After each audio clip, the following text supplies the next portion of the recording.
श्री परमात्मने नमः। संबंध।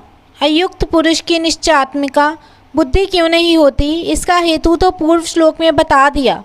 अब जो युक्त होता है उसकी स्थिति का वर्णन करने के लिए आगे का श्लोक कहते हैं, तस्माद्धस्य महाबाहो निगृहीतानि सर्वशः इंद्रियाणि इंद्रियार्थे भयस्तस्य प्रज्ञा प्रतिष्ठिता।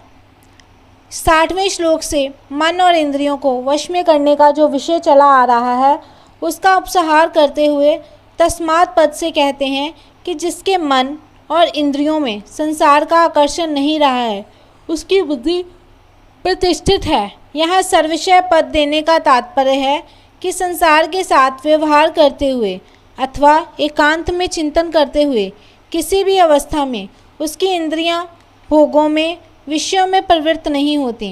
व्यवहार काल में कितने ही विषय उसके संपर्क में क्यों ना आ जाएं, पर वे विषय उसको विचलित नहीं कर सकते।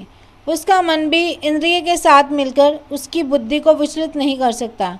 जैसे पहाड़ को कोई डिगा नहीं सकता, ऐसे ही उसकी बुद्धि में इतनी दृढ़ता आ जाती है कि उसको मन किसी भी अवस्था में डिगा नहीं सकता, कारण कि उसके मन में विषयों का महत्व नहीं रहा।